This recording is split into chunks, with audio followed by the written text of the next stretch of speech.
You're welcome back to the Pulse on the Joy News channel on your multi-TV. Now, government has admitted receiving a Ford Expedition vehicle from a road contractor who won the bid to construct the $650,000 Ghana embassy wall in the Burkina Faso capital, Ouagadougou, but insists it has nothing to do with how the contract was awarded. This follows Joy News investigations, which have revealed that President John Mahama was given a brand new Ford Expedition in 2012 by the contractor who won the bid to construct the $650,000 Ghana embassy wall in the Burkina Faso capital, Ouagadougou. You would recall that in 2014, Parliament's Public Accounts Committee ordered the Bank of Ghana to investigate the transaction when the cost of the project came up. Our checks reveal the bank did not undertake the investigation. In fact, the contractor in question is the same person who also won the bid to construct the recently commissioned Dodo-Pepeso section of the Eastern Corridor Road.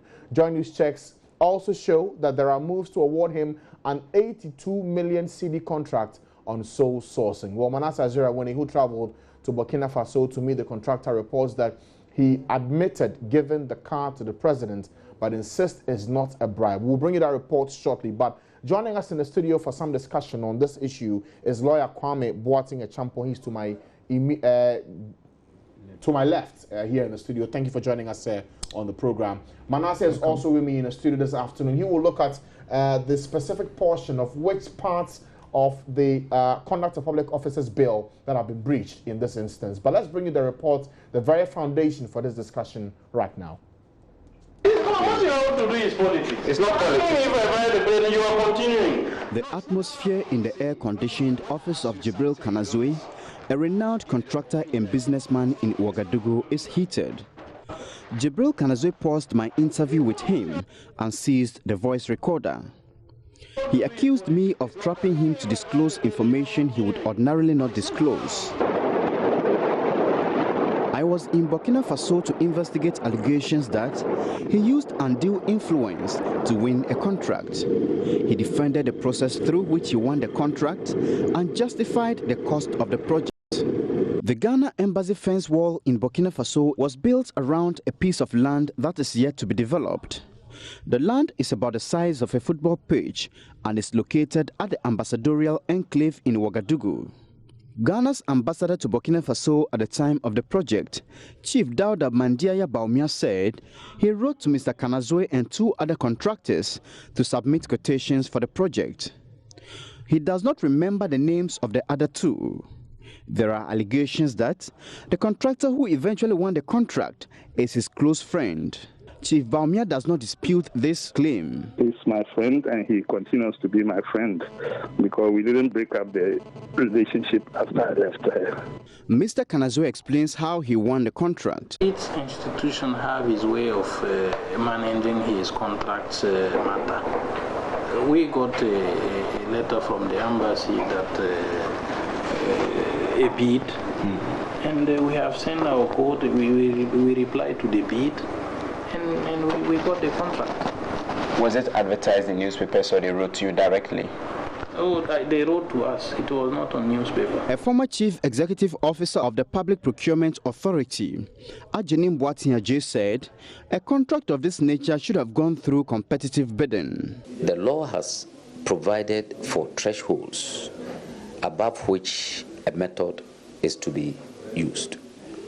Now, if you talk of a 650,000 or a 2 million contract or 2 million procurement, the law definitely requires that, one, you cannot use request for quotation because it's got a threshold of 20,000 and above. It could either be a national competitive tendering or international competitive tendering. He said the Foreign Affairs Ministry could have obtained approval from the Public Procurement Authority if it wanted to use restricted tender.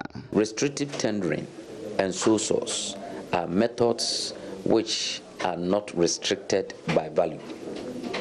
But then the law makes a clear provides a clear instructions that such methods of procurement must have a prior approval from the Public Procurement Authority. Attempts to get details of the contract from the Foreign Affairs Ministry yielded no results. The Public Procurement Authority, on the other hand, would not comment on whether the ministry sought approval or not. In the office of Mr. Kanazwe hangs a photograph of him and President John Mahama. Exactly a week before I went to meet him in Burkina Faso, President Mahama had commissioned the 46-kilometer Dodo Pepeso section of the Eastern Corridor Road, Mr. Kanazwe's latest project in Ghana. I also want to take the opportunity to thank Messrs. Umaru Kanazwe, Contractors Limited of Burkina Faso, for the very high quality of work they have done on this stretch of road. As I said, perhaps this is one of the best quality roads in Ghana today. Joy News has evidence that Jibril Kanazwe sent a brand new Ford Expedition vehicle to President Mahama in 2012, the year he got the embassy fence wall contract and a 25.9 million euros road contract. There was this vehicle you gave as a gift in 2012, that's the Ford Expedition.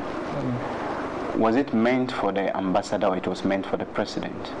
No, that one, I'm not aware of that one. I'm just aware of the wall.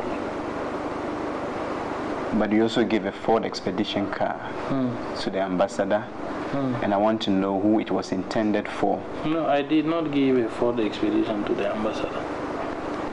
In 2012, when the vehicle was given, Ghana's embassy in Burkina Faso wrote a letter ordering border authorities at Paga to allow the vehicle to pass.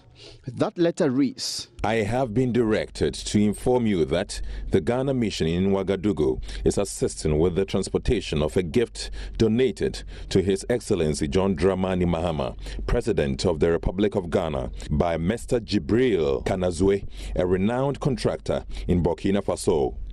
The said gift is a Ford Expedition with engine number E173 A190 5101. and chassis number 1FMJ UI J58 AEB 60748. I am to request the competent Ghanaian border authorities at the Paga border to kindly assist with the passage of the said vehicle and those transporting it without any let or hindrance. I wish to take this opportunity on behalf of His Excellency the Ambassador to express the mission's appreciation in anticipation of your kind cooperation. Signed for Head of Mission by Maxwell Nyakonlate, Head of Chancery. After showing this letter to Mr. Kanazwe, he admitted sending the vehicle to President Mahama. It is a letter which suggests that you sent a gift of Ford Expedition. The chassis number is quoted to the here. ambassador. Yes, to be given to the president. This is a chassis number. This is to the president, not to the ambassador. Yes, so did you give a gift to the president? Yes. You gave a gift? Yeah. Ghana's ambassador to Burkina Faso at the time, Chief Dauda Baumia, told Joy News he facilitated the passage of the vehicle through the Paga border into Ghana. When the laissez-passer was issued, I did accompany the car to Bolgatanga, handed it over to the Upper East Regional Minister then to forward it to the president, telling him how the car came, that it was a gift from Jibril Kanazwe. But you are aware it was handed over to the president? I handed it over to the then Upper East Regional Minister. Makoyongo. Yes, and that is all that I know as at now. But I do believe that, yes, it would have been handed over to the president. Jibril Kanazwe said President Mahama acknowledged receipt of the vehicle. He called me, he said, thank you very much. So after receiving the car, he called you to thank you for the gift? Yes. Joy News checks revealed that the said Ford Expedition entered Ghana on October 29, 2012, with one Quadrigo Sheikh Mohammed as the importer. It was declared as a used vehicle and cleared at the Tema Seps on 13 February 2013 by Vision Logistics Limited, a private clearing agent. A duty of 23,600 Ghana cedis was paid. Details of the person in whose name the vehicle was registered were, however, not found in the systems of the DVLA and Customs when Joy News checked. According to highly placed sources within the DVL and customs, the absence of the details meant that the vehicle had either not been registered or that the registration details were deliberately deleted from the records. Joy News sources close to the presidency, however, say the vehicle is in use. On May 16, 2016, I forwarded the questions I intended to ask President Mahama for his side of the story to his spokesperson and communications minister, Dr. Edward Omanebuama. After several reminders and interactions, I did not tell the president's advisor on governance, Daniel Batidam, that I was investigating the president, but I sought his views on the provisions of the Code of Ethics, which President Mahama launched in 2013 for his ministers and other political appointees. I asked him about the essence of the code and whether it applied to the conduct of the president. The president's conduct seemed to contradict some provision of his own code, as well as the conflict of interest guidelines by Shraj and the Conduct of Public Officers Bill 2013. Mr. Batidam explained why President Mahama's Code of Ethics prohibits ministers of state and other government appointees from accepting gifts from commercial entities. A president initiating this kind of code is a sign to those he has appointed that, although they may not have committed crimes, but there are standards to which he expects them to live. The question you ask then is, what if he himself doesn't live up to those standards? If he himself has initiated a code by which he wants to set standards for his appointees, we can only trust that he himself will show the leadership that is required to be able to have a moral ground to demand same of his appointees. Conduct of Public Officers Bill 2013, which is awaiting passage into law, also frowns on such gifts. Section 21B of the bill states, and I quote, "A public officer shall not accept a gift, a favor, or an advantage that has the potential to influence the proper discharge of the public officer's functions or judgment from a person with whom the public officer comes into contact in relation to the public officer's functions." Daniel Batidam again. Because gifts can and do qualify sometimes as bribes. They are a very high potential ground for corruption. And so gifts must be, especially gifts to public officials, must be regulated and must be clearly defined in terms of the quantum and all that. Speaking generally on conflict of interest and gifts by public officials, former Commissioner of Shraj, Justice Emil Short, explained the difference between accepted and prohibited gifts. Now, the gifts which are allowed include unsolicited gifts of souvenir, gifts from family members on the basis of family relationships only. Those are the accepted gifts. Now, it also provides, the guidelines also provide that whenever a public official is confronted with a gift, he or she should consider the following checklist. There are a number of factors that the public officer has to take into consideration in deciding whether to accept the gift. For example, there's a long list. I don't know whether... Okay. Is this gift in appreciation for something I have done in my role as a public official and not sought or encouraged by me? And this is a very important one.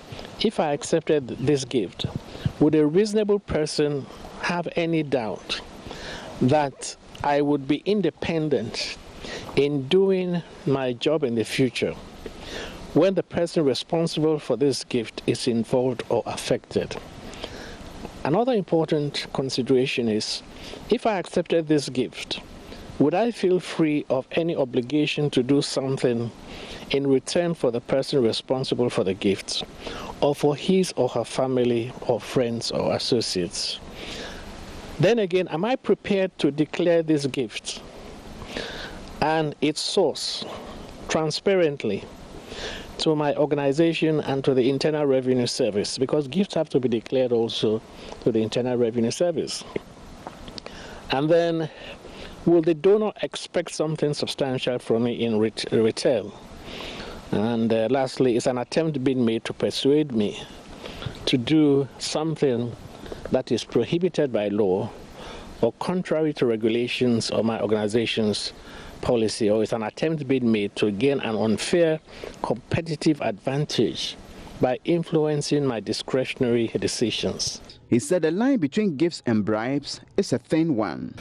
For example, I dealt with a case while in office in which the MD of the Ghana Reinsurance Company had accepted $96,000 for changing the insurance broker for the insurance company of Ghana Airways at the time when Ghana Airways was operating. It was a complaint which was brought by Kweku Baako to Shraj, and the public officer thought it was a gift. He had succeeded in getting a better deal for the Ghana Airways Corporation in changing the insurance premium. But we held that it was a bribe. It wasn't a gift, and it cannot be considered a gift. Gifts have a potential to influence policymakers. So if you find yourself in public office, if you find yourself in a position of trust, then it is important for us to look at the issue of gift from a different perspective, from a more policy-oriented perspective, and to draw the line where a gift is acceptable, and where it is a gift should not be accepted. Can a gift to a public officer amount to a conflict of interest? Emil Schultz explains. If the gift is given with the intention of influencing the exercise of the public officer's duties, then obviously it's a bribe. And also, you see, normally gifts are given openly. Okay, like if you go to a chief's palace, you give a gift openly. Also, the amount of the gift of the so-called gift would be significant. Normally gifts are token amounts. But if you won't go to the chief's palace and give a brand new vehicle or $20,000 or even CDs, so you have to look also at the amount, and you have to look at what the person giving the gift intends to achieve by giving the gift. You have been in the crusade against corruption for quite a long time. You are working at the presidency now.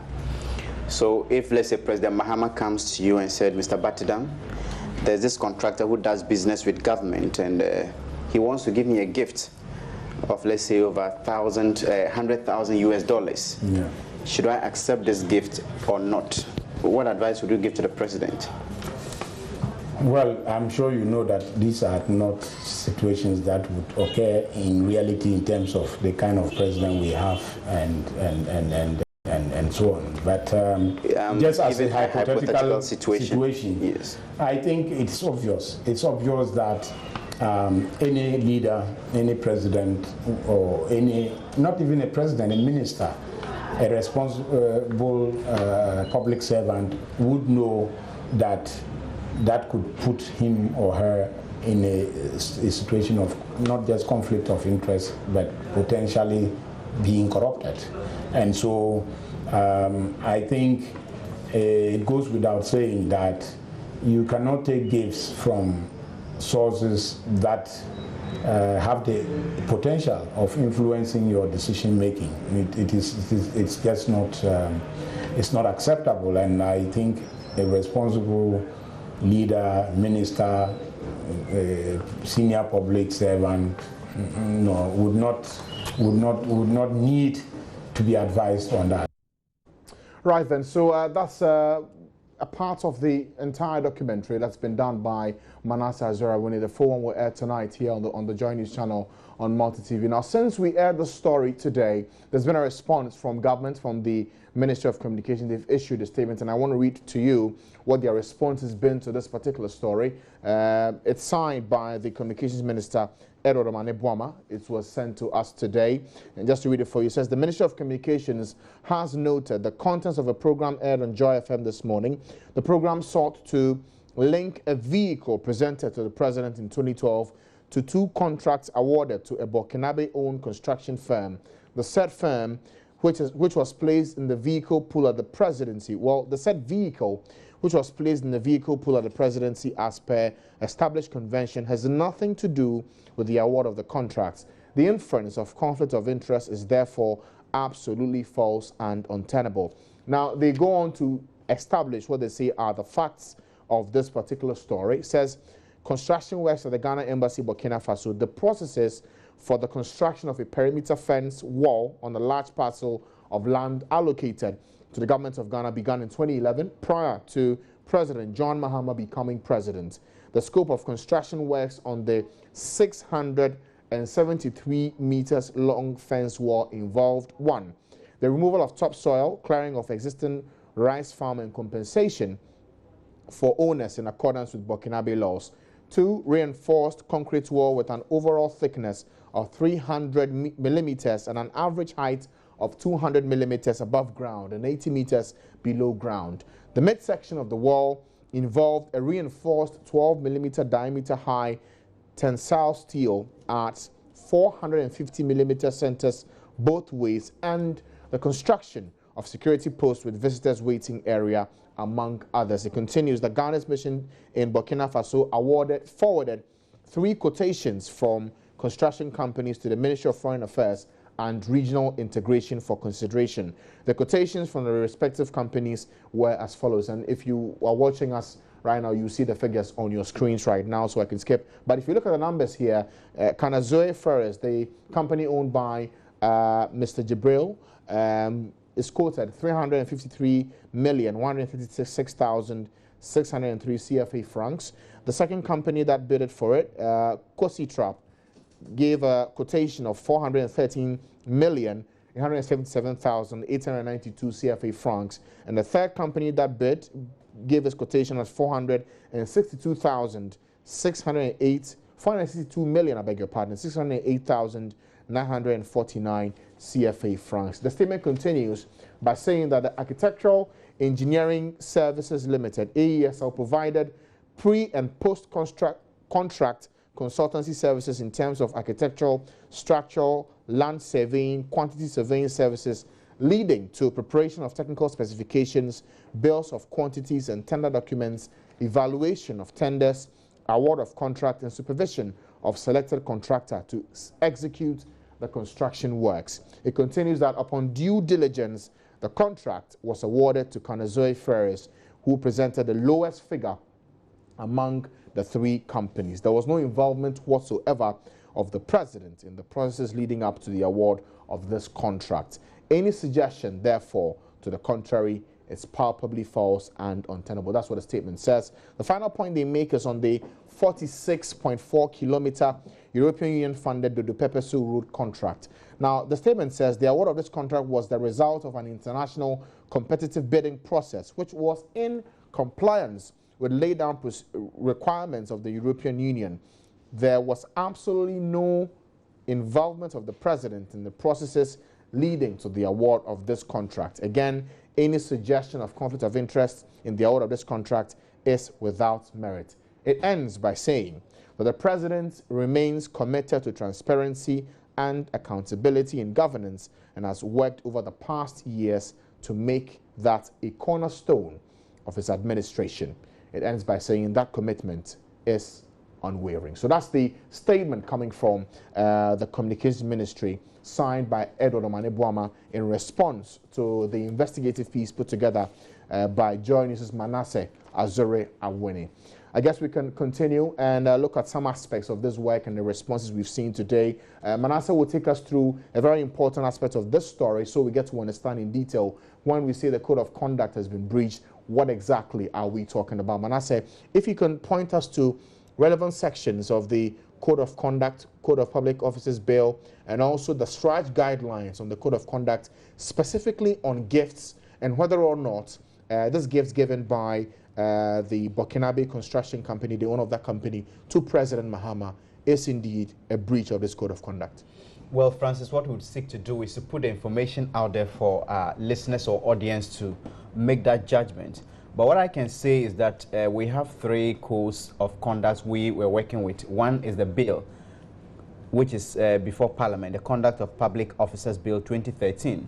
We also have the STRAJ guidelines. And finally, President Mahama launched a code of ethics for his ministers and political appointees in 2013. And let's start with this one launched by the president in terms of conflict of interest. And 1.43 says, and I quote, that a conflict may arise if a minister's family or personal friends might derive or be perceived as deriving some personal, financial, or other benefit from a decision or action made by the minister or the government. So that the minister's friends get contracts that the minister himself did not even take part in that decision. It can also amount to a conflict of interest, looking at the situation. On gifts, there are quite a number of them, but I just want to state the relevant ones for lack of time. We have the, under gifts, the E says, and it's on page 11 of President Mahama's Code of Ethics, that to avoid the creation or the appearance of an obligation, gifts in cash or kind are not to be solicited or accepted from a commercial enterprise or any other organization. And we know this contractor is into commercial enterprise, and I asked Daniel Batidam that if the contractor argues that he did not give it in the name of his company, does it absolve him from this? And what Daniel Batidam said was that no, since he interacts with the public officer in the public officer's public capacity, that still raises questions. Now, if you look at the Conduct of Public Officers Bill 2013, Section 21B states, and I quote, that a public officer shall not accept a gift, a favor, or an advantage that has the potential to influence the proper discharge of the public officer's functions or judgment from a person with whom the public officer comes into contact in relation to the public officer's functions. And when I spoke to Batidam and Mr. Emil Schott, the explanation they gave is that with conflict of interest, one does not need to prove that the gift or whatever exchange has really influenced, because if there is even an appearance of that, we can still have conflict of interest situation. And finally, let me look at, give you something from the STRAJ guidelines. And on gifts, it says, the point 12 says, some gifts are allowed on condition that accepting those gifts will not appear to influence or result in influencing the performance of official duties. These gifts include 1, unsolicited gifts of souvenir, and 2, gifts from family members on the basis of family relationships only. And finally, it states that if certain gifts come, maybe you have not solicited for it, and somebody brings you a gift that contravenes these codes and the guidelines, that gifts offered to / accepted by a public officer in violation of the exceptions must be politely but firmly declined or immediately returned to the sender if the gift is delivered without prior notice. And 2, when it is not practicable to return a tangible item because it is perishable, the item should be given to an appropriate charity. Okay, so that's the details of the Code of the Conduct of Public Officers Bill 2013, the Code of Conduct, the Code of Ethics Bill also, that was launched by the President in sometime in 2013, and also the guidelines for STRAJ and what it says, what all these 3 documents say about gifts, whether solicited or not, whether it should be accepted or not by a public officer. Let's subject all of these to some legal analysis at this point. We're joined in the studio by lawyer Kwame Boateng-Champong, a private legal practitioner, for some analysis on this particular issue. Once again, thank you, sir, for joining us here on the program. You've watched the documentary Manasseh put together. You've listened also to him about the sections of the Code of Conduct. As a lawyer, what's your initial reaction to the story? Well, thank you, Francis, and good afternoon to your viewers. Personally, I have been following this story since it broke, and I've been getting the various reactions that are coming from different angles. As I watched the documentary and reading the Conduct of Public Officers Bill and the charge regulations and stuff like that, which are in plain English, right? Which needs no real interpretation.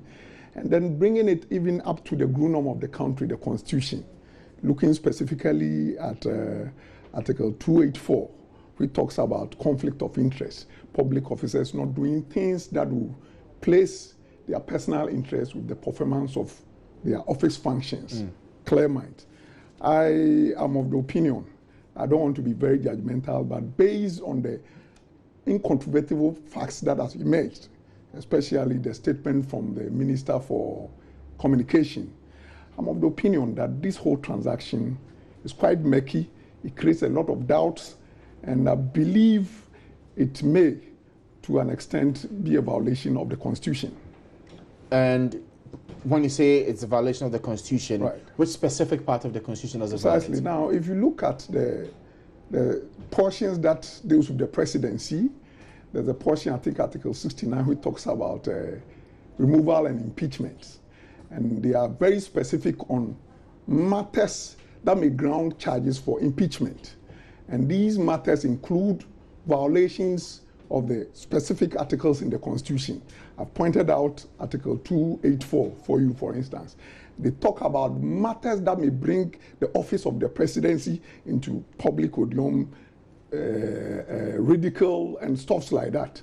And even matters that will, at the end of the day, as I said, subject the whole country to embarrassment of this nature. After I said, if you look at the facts of the matter, clearly, you can easily put these facts on any of these provisions that I'm talking about.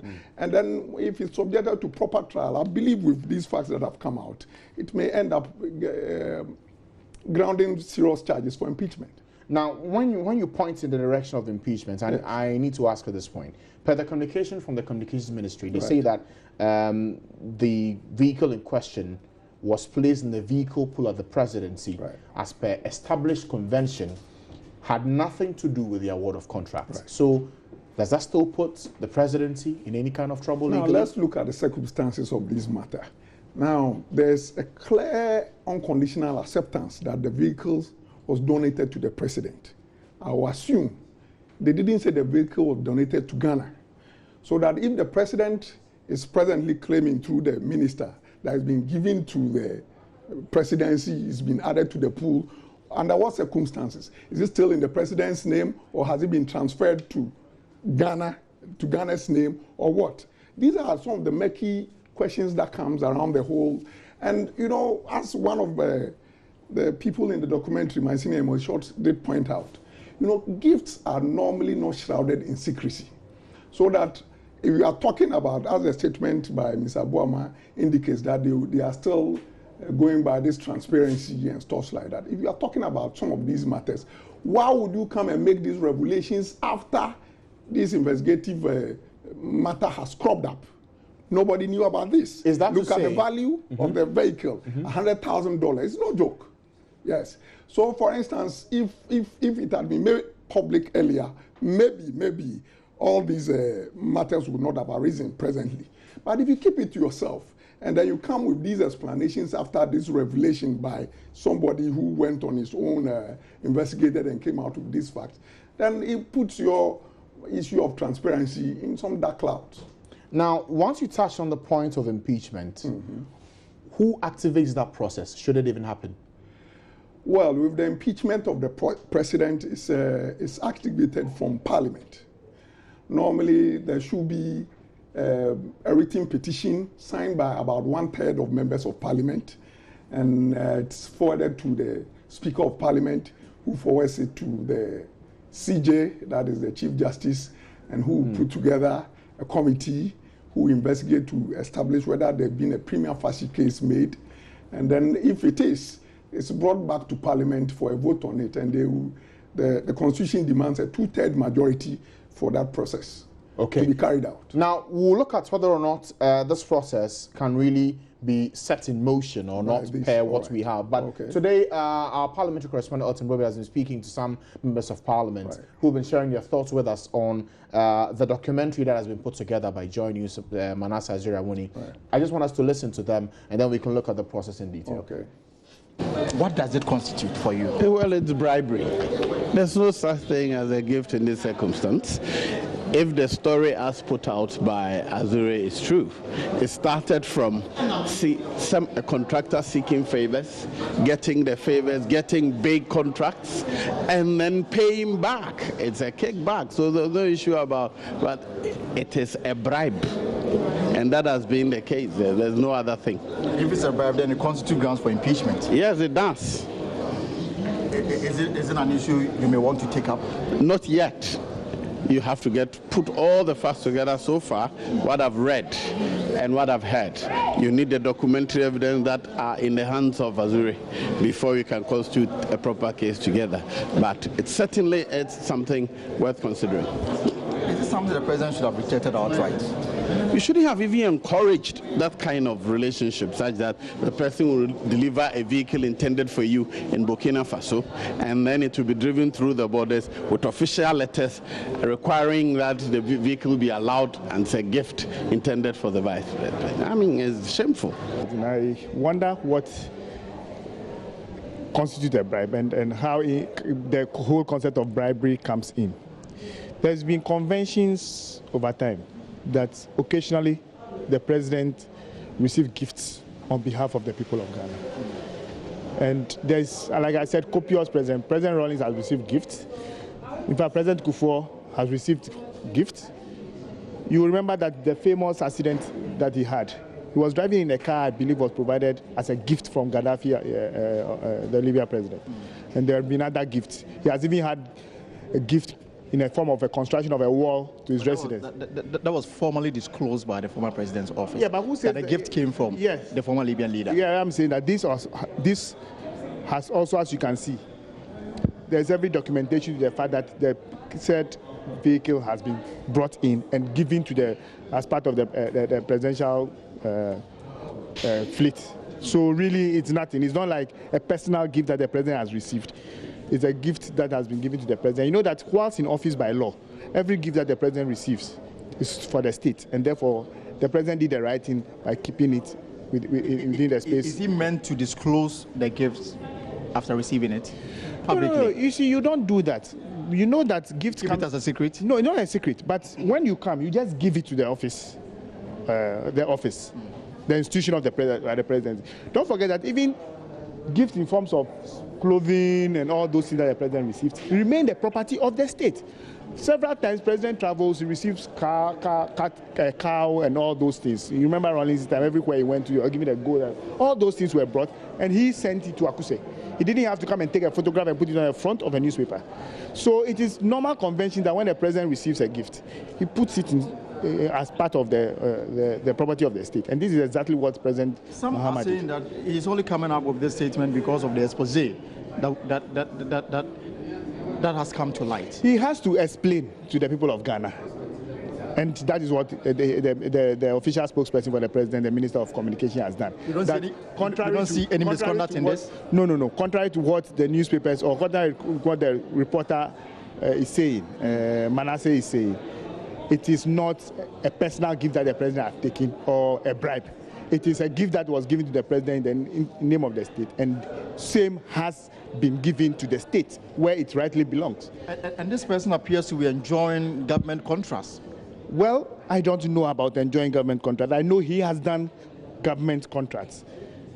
He did something, the the construction of the perimeter wall for the Ghana embassy in Burkina Faso, which the Public Accounts Committee questioned it then and asked for further clarity on this particular matter. I remember you are the very person who raised this particular issue before the PAC. Do we have any information on Definitely, the Bank of Ghana was asked to provide better and further particulars.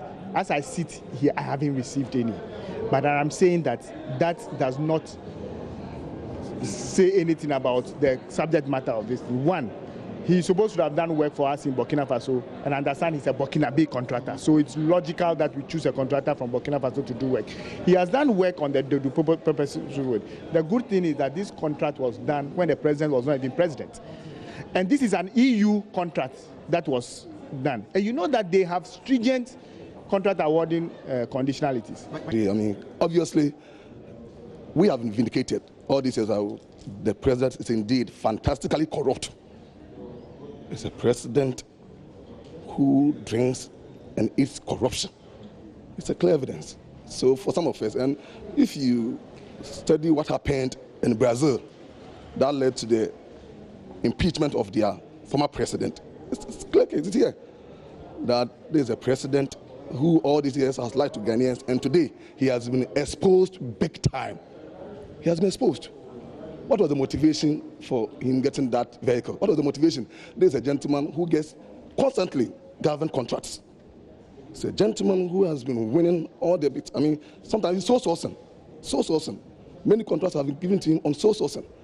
This man buys you a brand new expedition, Ford expedition, and you tell me it's not bribe. The president has been exposed.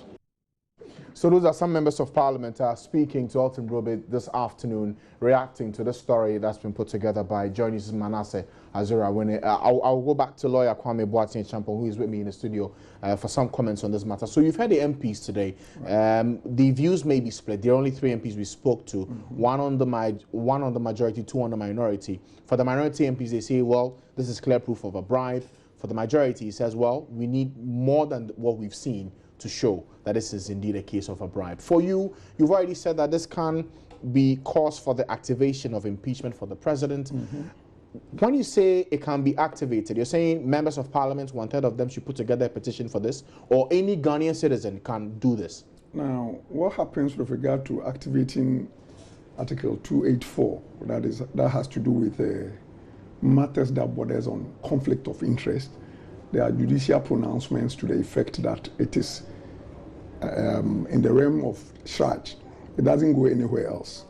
Now, so if we really want to follow what the Constitution says, I believe maybe we might have to go to the Supreme Court for interpretation as to the 2 bodies who have the final say on this.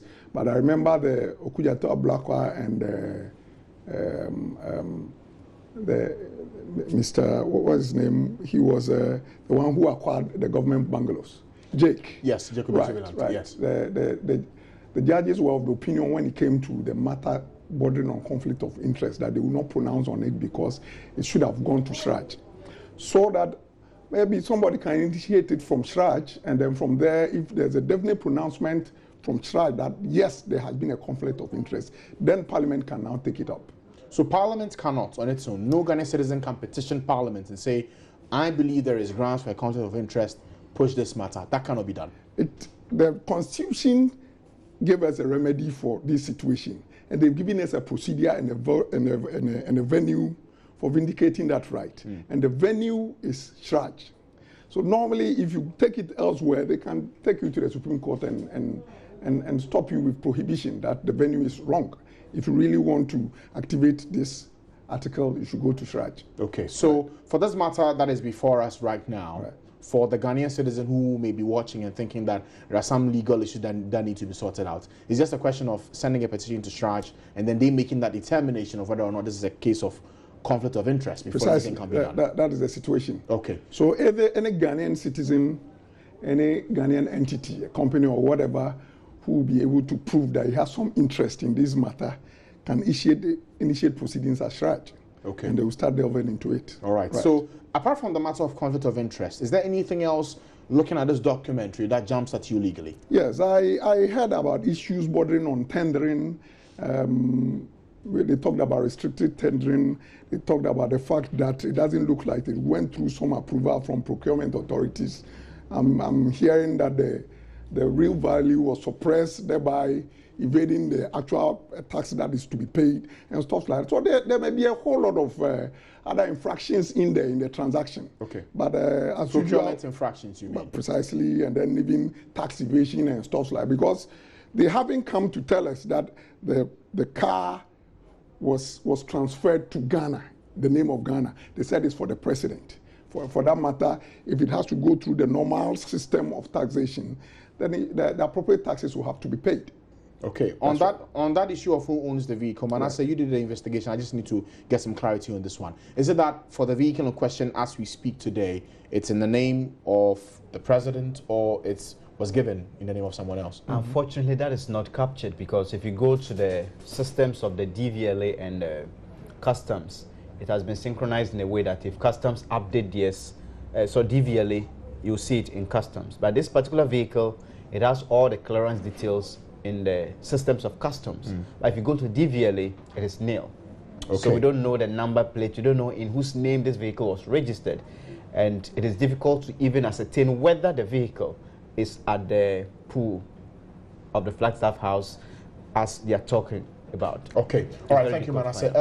Follow Kwame Boateng Champon, any final words for us just before we wrap up? Yes, I believe we should all take a cue from this. And I want as citizens of Ghana to be proactive in some of these matters. That's why I'll congratulate my friend here, Manasseh, for doing a good job. It exposes some of these things and reduce embarrassment for us in general. If it comes out that even private citizens are putting up vehicles for your presidency and stuff like that, it doesn't really augur well for the country. And then aside that, let's look at the legal infractions that I've mentioned in there. Go to the very beginning and trace the transaction through and see whether these matters bordering on procurement, on tax evasion and stuff like that are really present. If they are, I believe we should take further steps on it. I believe fighting corruption is not just about, as they will say, mouth talk. Yes, it should be seen to have been done, or we should be seen to doing it. It's not just a matter of somebody coming to tell us that the transactions at the presidency are transparent and stuff like that. If you look at this whole transaction, it's shrouded in so much secrecy and secrets, and it's murky. I believe we, as a nation, we should be avoiding such situations to avoid the embarrassment. Okay. Thank you so much for joining us this afternoon. Lawyer Kwame Boateng Champon is a private legal practitioner, sharing his thoughts with us on what legal pitfalls we're looking at in relation to this investigative work done by Manasseh Azure Awene. Thank you so much for joining us, Manasseh. Thank you also for joining us this afternoon. But we can move on to some other stories this afternoon, because we're learning of some disagreements in Damongo in the northern region, where the mother of President Mahama is supposed to be buried today by Islamic tradition. We're learning that she died early this morning. The body has been flown from Accra to the northern region to Damongo, but we can get some more details from Sumaila Hafiz Kamara, a journalist with Radio Damongo, who has been to the family house of President Mahama's mother, where preparations are supposed to be underway. Good afternoon to you. Can you tell us what's happening right now at the family house of the president's mother? Yes, good afternoon. At the family house of the president's mother, where we're supposed to have the body of the president's mother flown to for the burial ceremony, we have people gathered there this evening waiting for the body. But earlier in the day, the whole family was gathered expecting that the body would have been flown to Bunzunu for the burial. But we later on had the information that the body will not be coming today, but rather on Saturday, that the body will be flown to Bunzunu for the burial. But there was a little bit of misunderstanding where a family member suggested that the body should be sent to the husband's place for burial, and that is Bole. But the whole thing has been resolved, and it has been confirmed that the body will be brought to Bunzunu for the burial ceremony, where the mother hails from. So for the family members at Damongo as we speak, they are preparing to leave for Bunzunu for the funeral on Saturday? Yes, they are actually preparing. Some even went to the family house just to stay there and then help with some preparations before the body is flown to Pozono on Saturday. All right. Thank you, Sumala Hafiz. He is a journalist with Radio Damongo in the West Gonja district of the Northern region, giving us an update. So what we can confirm now at this point is that the funeral for the mother of President Mahama will be done on Saturday. The earlier communication was that it should have happened today by Islamic tradition, but the update is that it will be done on Saturday. At this point, we'll pause now for a break. We'll come back and bring you sports here on The Pulse. Stay with us.